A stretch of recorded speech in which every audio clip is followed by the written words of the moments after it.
اعوذ باللہ من الشیطان الرجیم بسم اللہ الرحمن الرحیم اللہم صلی علی سیدنا و مولانا محمد وعلی آل سیدنا و مولانا محمد وبارک وسلم۔ رکن دوم، معاملات۔ یہ رکن بھی 10 اصل پر مشتمل ہے جو حسب ذیل ہیں۔ اصل اول، کھانے پینے کے آداب۔ اصل دوم، آداب نکاح۔ اصل سوم، آداب کسب و تجارت۔ اصل چہارم، طلب حلال۔ اصل پنجم، آداب مجلس باخلق۔ اصل ششم، آداب عزلت یعنی گوشہ نشینی۔ اصل ہفتم، آداب سفر۔ اصل ہشتم، آداب سماع۔ اصل نہم، آداب تبلیغ، امر بالمعروف و نہی عن المنکر۔ اصل دہم، آداب حکمرانی۔ فصل اول، کھانے پینے کے آداب۔ راہ عبادت۔ واضح ہو کہ راہ عبادت بھی عبادت ہی کا ایک حصہ ہے، جیسے سامان سفر بھی دراصل سفر ہی کہلاتا ہے۔ لہذا ہر وہ چیز جس کا تعلق راہ دین سے ہو، یعنی دین کے لیے جن لوازمات کی ضرورت ہو، وہ از خود دین ہی کا ایک حصہ ہے۔ اور یہ بدیہی امر ہے کہ دین کھانے پینے کی حاجت سے بے نیاز نہیں، کیونکہ دین پر چلنے والوں کا اصل مقصد اللہ تعالیٰ جل و علا کی زیارت کا حصول ہے، اور اس کا بیج علم و عمل ہے، اور علم و عمل کی ہمیش کی جسم کی سلامتی سے وابستہ ہے، اور جسم کی سلامتی کھانے پینے کے بغیر ممکن ہی نہیں۔ لہٰذا کھانا پینا راہ دین پر چلنے کی ضروریات میں شامل ہے۔ پس معلوم ہوا کھانا پینا ان تمام اشیاء کو محیط ہے جو راہ دین کے لیے معاون و مبد ہیں۔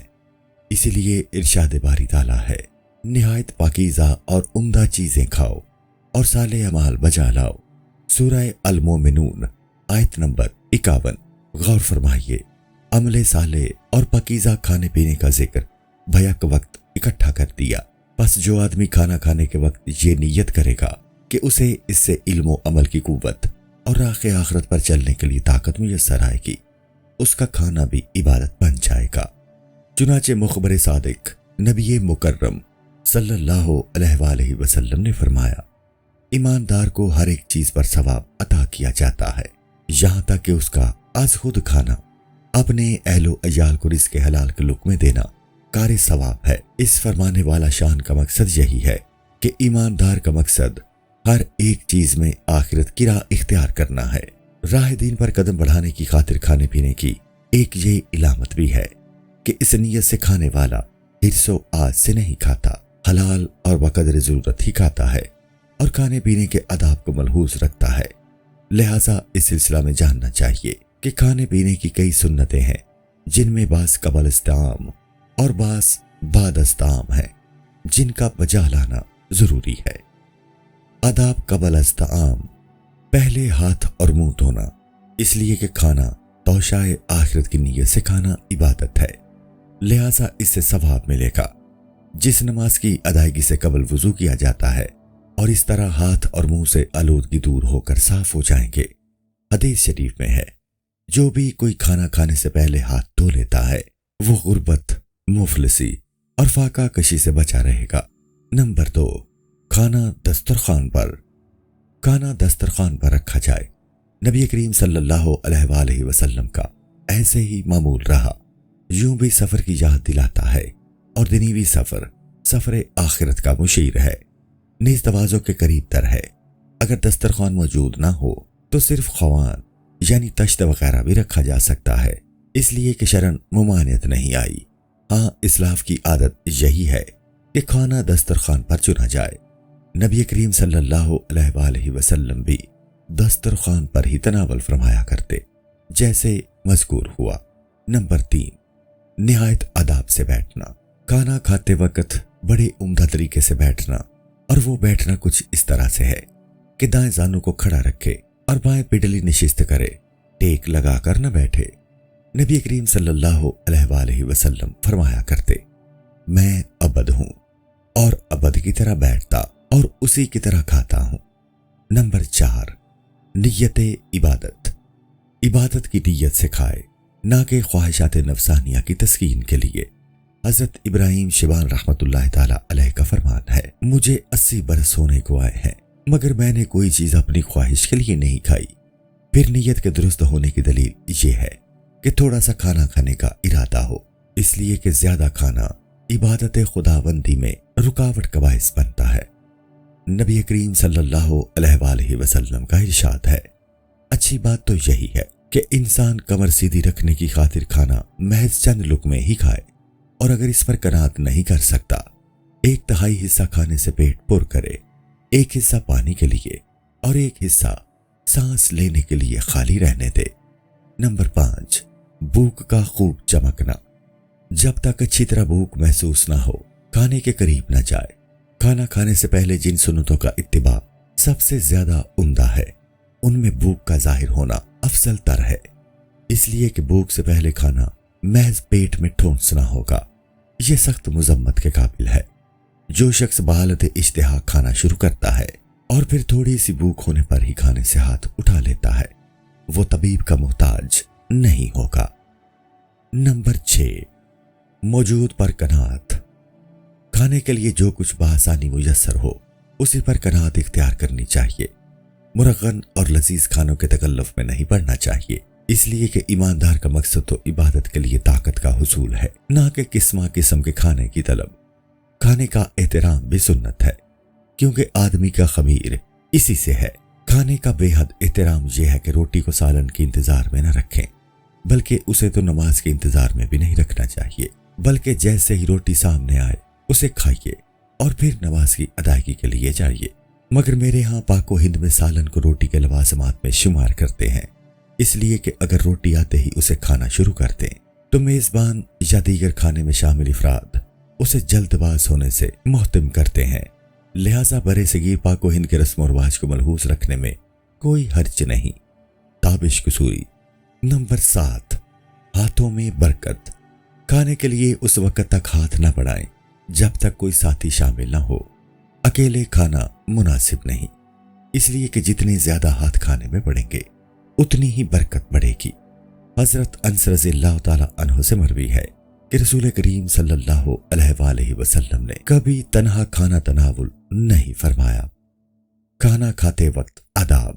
جب کھانا شروع کریں تو پہلے بسم اللہ الرحمن الرحیم پڑھیں اور آخر میں الحمدللہ۔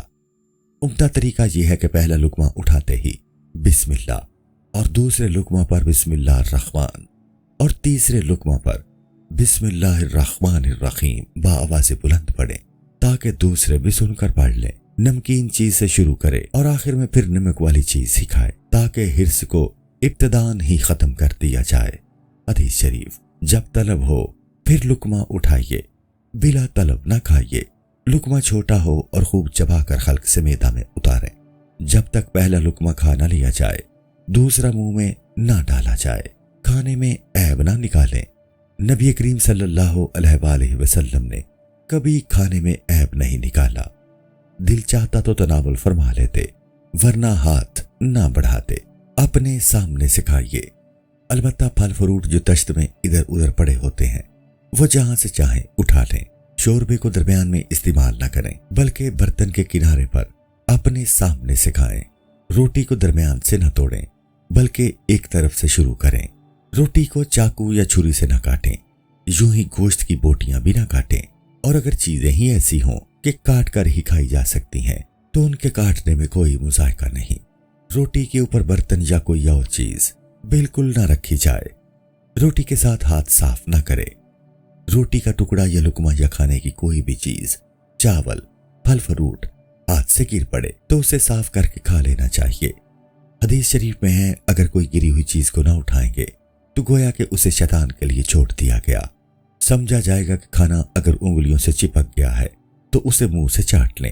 بادا کپڑے سے ہاتھ اور انگلیوں کو صاف کر لیں۔ کھانا گرم ہو تو پھونک پھونک نہ کھائیں بلکہ از خود مناسب حد تک کھانے کے لائق ہو تو استعمال میں لائیں۔ ہاں، لقمہ دیکھ کر کھائیں۔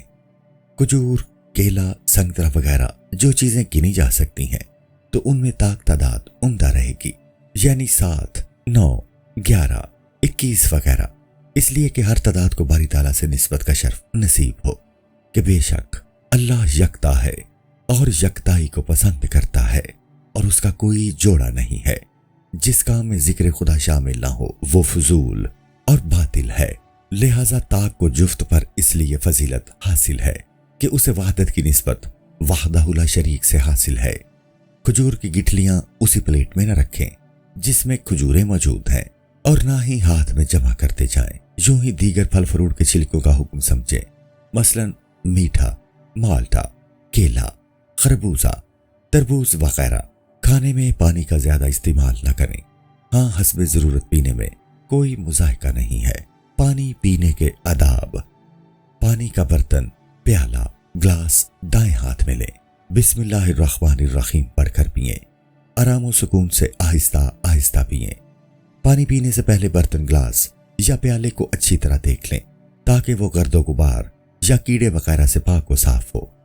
پانی پیتے وقت ڈکار آنے لگے تو منہ برتن سے ہٹا لیں۔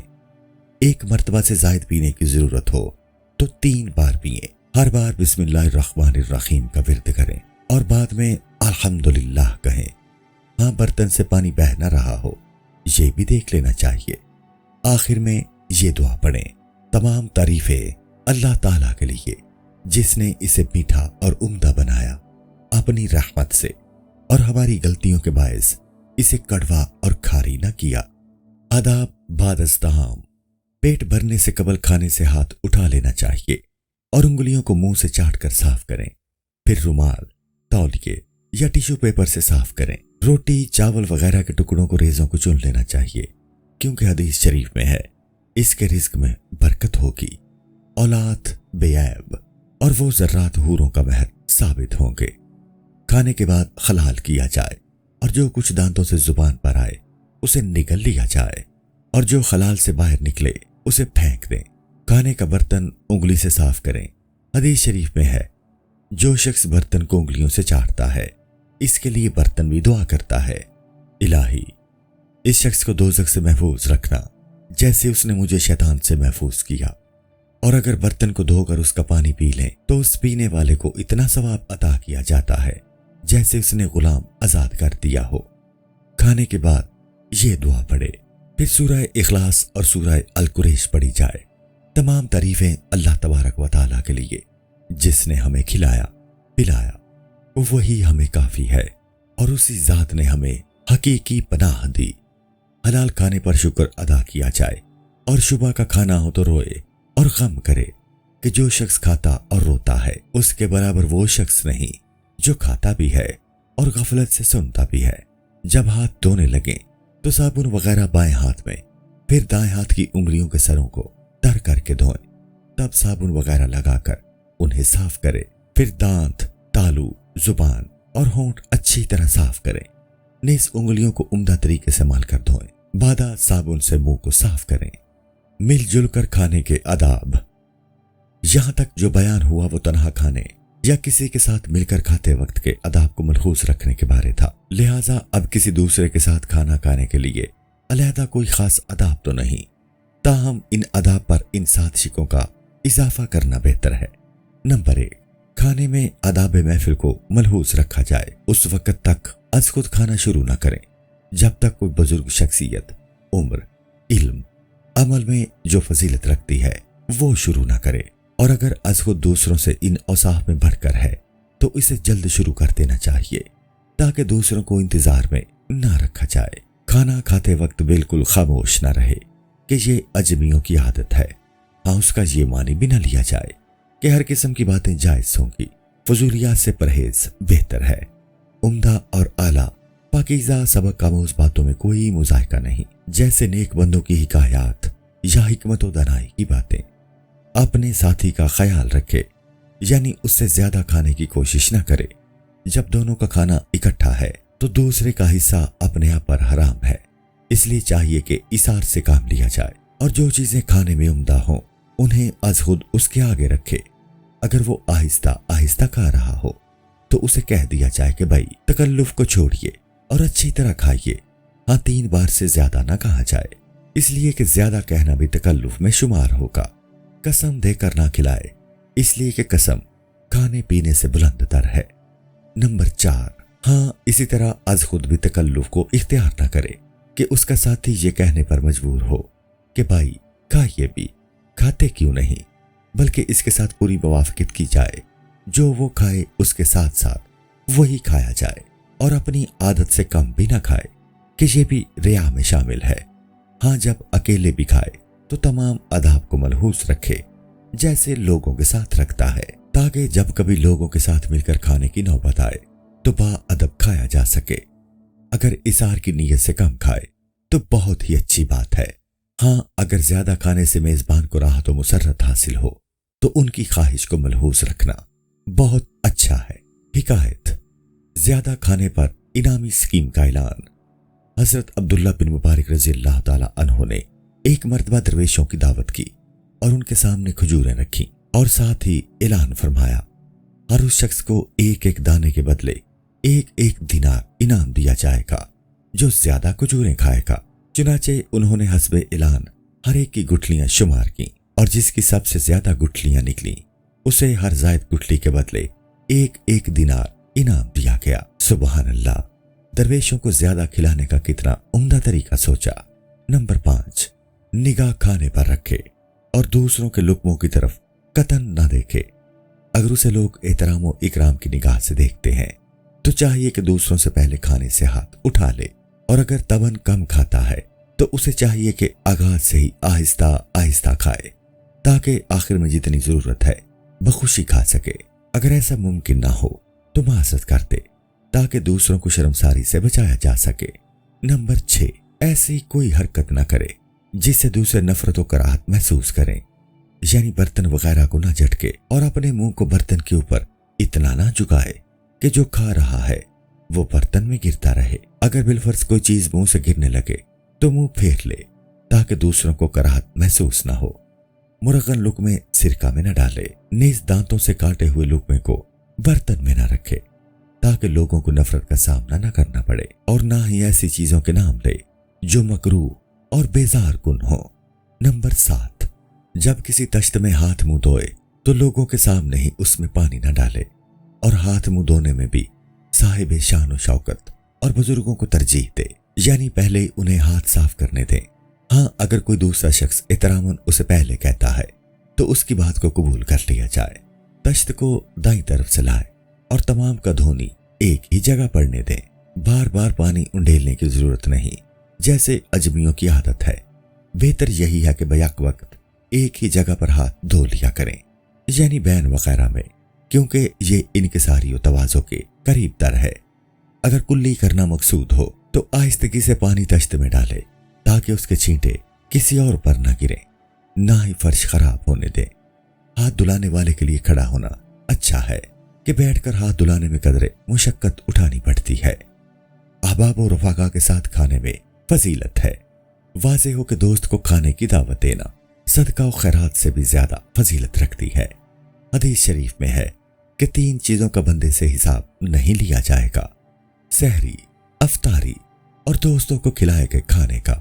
حضرت سیدنا امام جعفر صادق رضی اللہ تعالی عنہ فرماتے ہیں، جب اپنے احباب اور رفقا کے ساتھ دسترخوان پر بیٹھو تو جلدی نہ کرو بلکہ زیادہ وقت دو، کیونکہ اس وقت کی مقدار کو حساب عمر میں شمار نہیں کیا جائے گا۔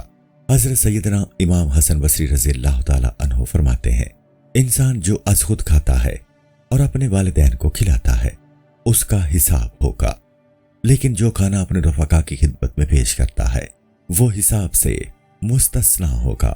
بیان کرتے ہیں کہ کسی بزرگ کی عادت تھی، جب وہ اپنے آبا و رفقا کے لیے دسترخوان بچھاتے تو اسے طرح طرح کے کھانوں اور پھلوں سے بھر دیتے اور فرماتے، حدیث شریف میں آیا ہے، جو کھانا دوستوں کو کھلایا جائے اور اس سے پھر جتنا بچ رہے اس کا حساب نہیں ہوگا، اور میں چاہتا ہوں کہ وہی کھایا کروں جو دوستوں کے کھانے سے بچ رہے۔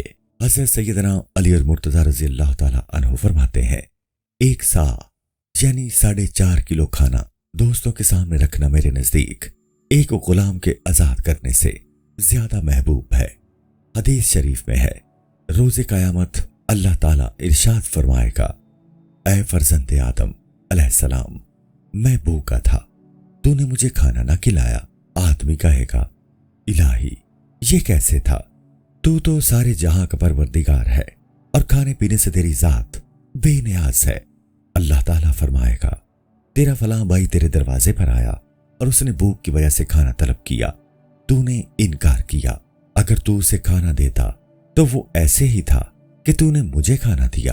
نبی کریم صلی اللہ تعالیٰ علیہ وآلہ وسلم نے فرمایا جو شخص اپنے مسلمان بھائی کو کھلائے یا پلائے یا اسے کچھ دے جس سے وہ سیر ہو جائے تو اللہ تعالیٰ اسے آتش دوزخ سے 7 خندقوں کی مقدار کے برابر دور رکھتا ہے، جبکہ ہر ایک خندق کے درمیانی فاصلہ 500 سال کی مسافت ہوگا۔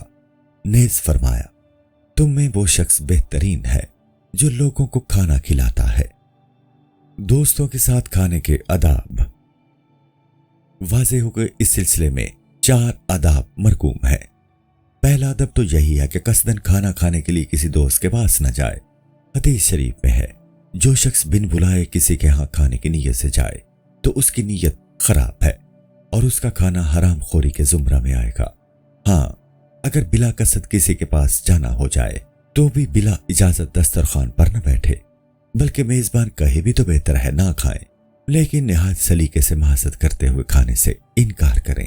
البتہ کسی ایسے دوست کے ہاں جانا ہو جس پر مکمل بھروسہ ہے اور اس کے دل کی کیفیت تک وہ سمجھتا ہے کہ مجھے کھانے میں شامل ہونے سے خوش ہوگا، تو اسے ایسے دوستوں کے ہاں بلا تکلف کھا لینے میں کوئی مذائقہ نہیں، بلکہ یہ سنت ہے کہ رسول کریم صلی اللہ علیہ وآلہ وسلم، سیدنا ابو بکر صدیق رضی اللہ تعالیٰ عنہ، حضرت سیدنا فاروق اعظم رضی اللہ تعالیٰ عنہ، بھوک کے عالم میں حضرت ابو ایوب انصاری رضی اللہ تعالیٰ عنہ اور ابو الحشیم رضی اللہ تعالیٰ عنہ کے ہاں پہنچے اور ان سے کھانا طلب فرمایا۔ انہوں نے بخوشی پیش کیا اور آپ نے تناول فرمایا۔ اس طرح میزبان کے لیے خیر و برکت میں اعانت ہے۔ جب معلوم ہوا کہ وہ از خود اس بات کی رغبت رکھنے والا ہے، یعنی ایسے کریم صفت مہمانوں کی آمد پر خوش ہوتا ہے۔ روایات و حکایات۔ حکایت 360 دوست۔ بیان کرتے ہیں کہ ایک بزرگ کے 360 دوست تھے، ہر شب وہ کسی نہ کسی کے ہاں چلے جایا کرتے تھے۔ اسی طرح ایک اور بزرگ کی بات ہے کہ اس کے 30 دوست تھے، جبکہ ایک اور بزرگ کے 7 دوست تھے، اور یہ بھی یومیہ کسی نہ کسی دوست کے ہاں مہمان ہوتے۔ اس طرح وہ اپنے دوستوں کے لیے کسب و فراغت، عبادت کا سبب بن جایا کرتے، یعنی وہ مہمان کی خاطر و تواضع میں مصروف ہونے کے باعث شب و روز کی مسلسل عبادت سے قدرے آرام حاصل کر لیتے۔ اس طرح ان کا وقت بھی ضائع نہ ہوتا کہ اس مقدار وقت کا تو حساب ہی نہیں ہے جو دوستوں کی خدمت میں گزرے۔ اور پھر دینی رفاقت میں تو یہاں تک جائز ہے کہ دوست کی عدم موجودگی میں بھی اس کے ہاں جا سکتا ہے اور اس کے گھر سے کھانا کھائے۔ نبی کریم صلی اللہ علیہ وآلہ وسلم حضرت بریدہ رضی اللہ تعالیٰ عنہ کی عدم موجودگی میں ان کے گھر تشریف لے گئے اور وہیں پر کھانا تناول فرمایا، اس لیے کہ آپ جانتے تھے کہ میرے اس عمل مبارک سے حضرت بریدہ رضی اللہ تعالیٰ عنہ کو بے حد خوشی ہوگی۔ حضرت محمد بن واسع جو بلند مرتبت متقین میں شمار ہوتے ہیں، وہ ایک مرتبہ اپنے رفقا کے ساتھ حضرت امام حسن بصری رضی اللہ تعالیٰ عنہ کے دولت خانہ پر تشریف لے گئے۔ ان کے گھر والوں سے جو کھانا میسر آیا کھایا اور چلے آئے۔ جب حضرت امام حسن بصری رضی اللہ تعالیٰ عنہ کی ان کی آمد کا پتہ چلا تو خوشی و مسرت سے کھل اٹھے۔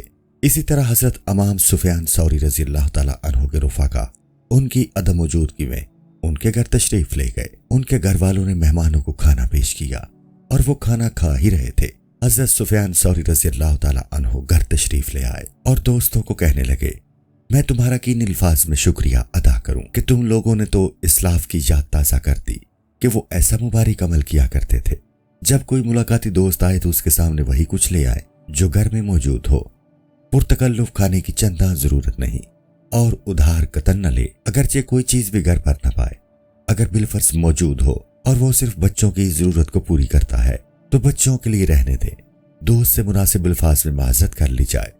تابش قصوری۔ حضرت سیدنا علی المرتضیٰ رضی اللہ تعالیٰ عنہ کو کسی نے دعوت پر بلایا۔ آپ نے فرمایا، میں 3 شرائط پر تمہاری دعوت قبول کر سکتا ہوں۔ نمبر 1 یہ کہ تم بازار سے کوئی چیز نہیں لاؤ گے۔ نمبر 2 جو کچھ گھر میں ہوا اسے واپس نہیں لے جاؤ گے۔ نمبر 3 تیسری شرط یہ ہے کہ اہل و عیال کا حق محفوظ رکھو گے۔ حضرت فضیل بن عیاض رضی اللہ تعالیٰ عنہ فرماتے ہیں کہ لوگ ایک دوسرے سے دور دور رہنے لگے ہیں، اس کا باعث تکلف، اگر یہ تکلف ان کے درمیان سے اٹھ جائے تو پھر بلا تکلف حسب سابق میل جول شروع کر دیں گے، جو محبت کی بنیاد ہے۔ ایک بزرگ کا اپنے دوست کے ہاں جانا ہوا۔ اس نے بڑے تکلف سے کام لیا۔ مہمان بزرگ نے کہا، جب تم اکیلے ہوتے ہو تب تو اتنے تکلف نہیں اٹھاتے، اور جب میں اکیلا ہوتا ہوں تو کبھی تکلف سے کام نہیں لیتا، پھر جب باہم مل بیٹھے ہیں تو کیا تکلف فرض تھا؟ لہٰذا میری بات مانو اور تکلف کو ترک کر دو، ورنہ میں تمہارے پاس آنا ترک کر دوں گا۔ حضرت سلمان فارسی رضی اللہ تعالیٰ عنہ سے مروی ہے کہ نبی کریم صلی اللہ علیہ وآلہ وسلم نے مجھے فرمایا، تکلف مت کرنا اور جو کچھ موجود ہو اسے گریزہ نہ ہونا۔ حضرت صحابہ اکرام رضی اللہ تعالیٰ عنہم کا معمول رہا ہے کہ روٹی کے ٹکڑے اور خشک کھجوریں ایک دوسرے کی خدمت میں پیش کر دیا کرتے اور فرمایا کرتے، اس شخص سے بڑھ کر گناہ کا مرتکب کون ہوگا جو کھانے پینے کی اشیاء کو حقیر سمجھتا ہو، جو وقت پر موجود ہو اور مہمانوں کے سامنے نہیں لاتا، نیز وہ شخص جو دوسروں کے حاضر طعام کو حقیر تصور کرتا ہے۔ حالانکہ حضرت یونس علیہ السلام کے لنگر میں روٹی کے ٹکڑے ساگ ہوتا، اسی سے لوگوں کی ضیافت فرمایا کرتے تھے اور ارشاد فرماتے، اگر اللہ تعالیٰ نے تکلف کرنے والوں پر لعنت نہ بھیجی ہوتی تو میں بھی ضرور تکلف سے کام لیتا۔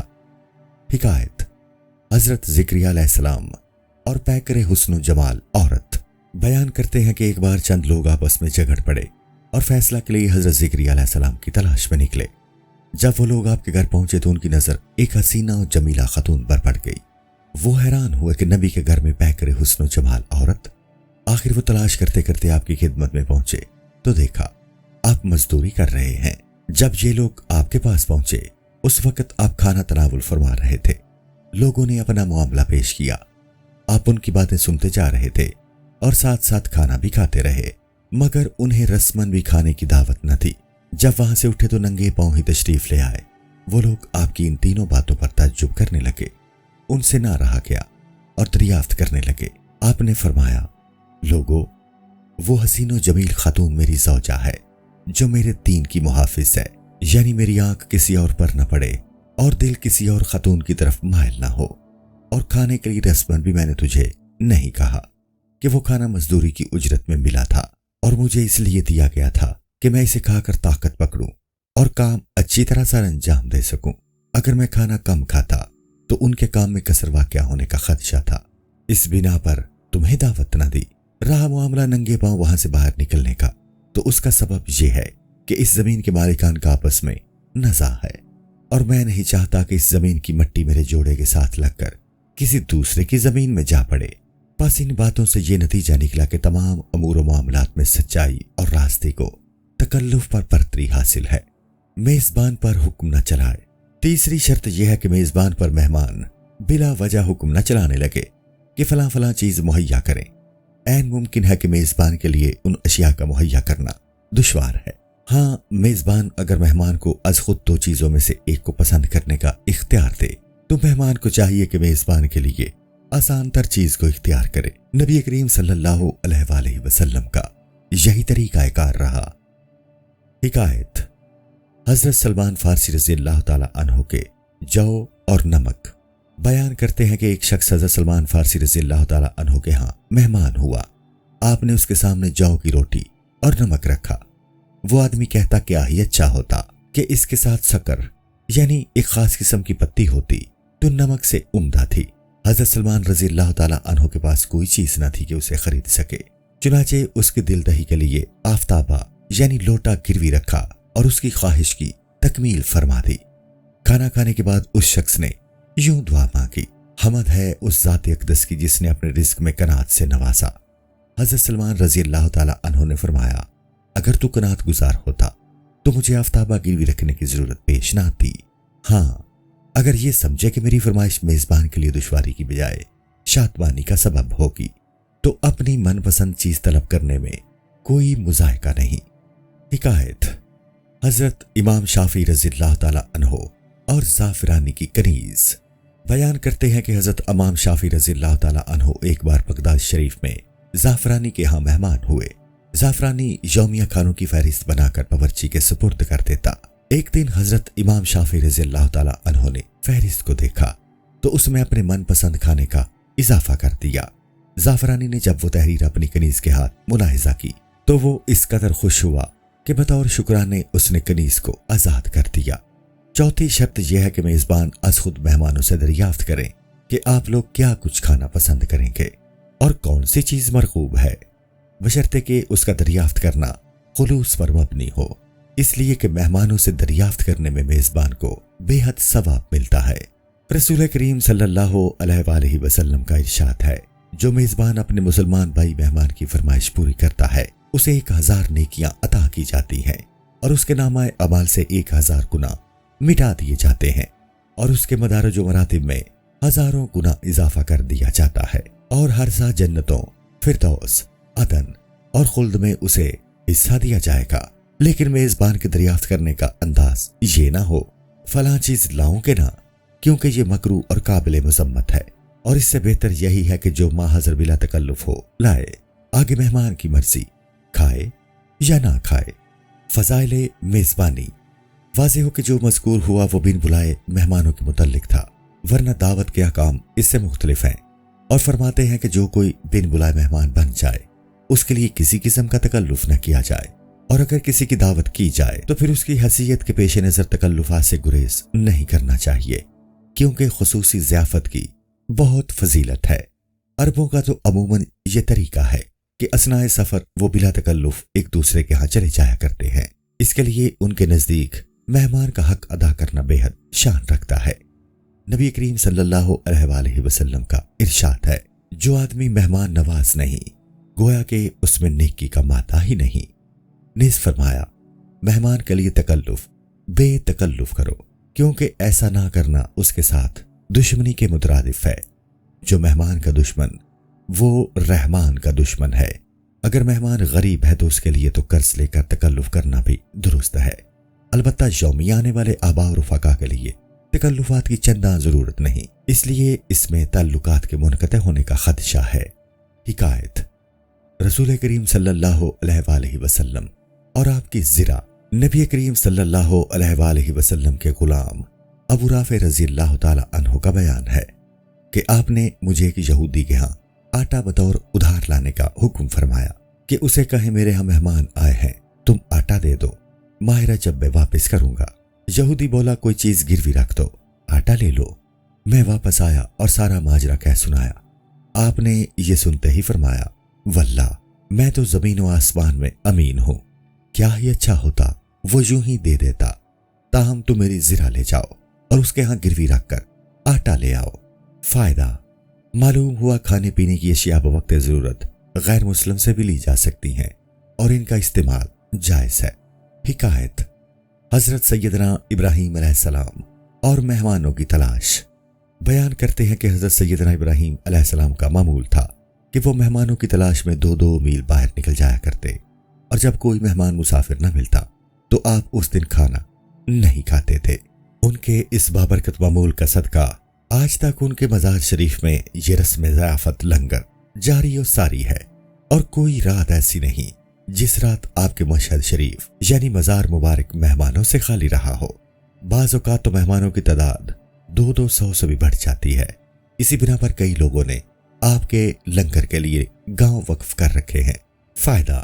حضرت امام غزالی رحمۃ اللہ تعالی علیہ اپنے وقت کی بات کر رہے ہیں، جس سے پتہ چل رہا ہے کہ عقیدت مندوں کا صاحب مزار کی خدمت میں حاضر ہونے والوں کے لیے لنگر خانے جاری کر رکھے تھے۔ سو ہمارے ہاں بھی مزارات اولیاء پر لنگر اور تبرک کا سلسلہ جاری ہے، خصوصاً حضرت شیخ المشائخ داتا گنج بخش رحمۃ اللہ تعالی علیہ کے مزار اقدس پر یومیہ سینکڑوں دیگیں زائرین پر تقسیم ہو جاتی ہیں، بلکہ یہاں تک کہ یہاں سے تو ارباب حل و عقد کے گھروں میں بھی یہیں سے لنگر جاتا رہتا ہے، اور آپ کے فیوز و برکات کا مظاہرہ ہر خاص و عام یوں کرتے رہتے ہیں۔ گنج بخش فیض عالم، مظہر نور خدا، ناکساں رابیر کامل، کاملاں رہنما۔ دعوت اور قبولیت کے آداب۔ مسنون طریقہ۔ دعوت کا مسنون طریقہ یہ ہے کہ نیک اور پرہیزگاروں کو دعوت دی جائے اور بروں سے پرہیز کی جائے، اس لیے کہ کھانا کھلانا گویا کہ مہمانوں کو قوت مہیا کرنے کے مترادف ہے، اور فاسق کو قوت دینا ایسا ہی ہے جیسے فسق و فجور اور برائی کو قوت دی۔ نیز دعوت میں مساکین کو ترجیح دیں، دولت مندوں سے اعراض کریں، اس لیے کہ نبی کریم صلی اللہ علیہ وآلہ وسلم کا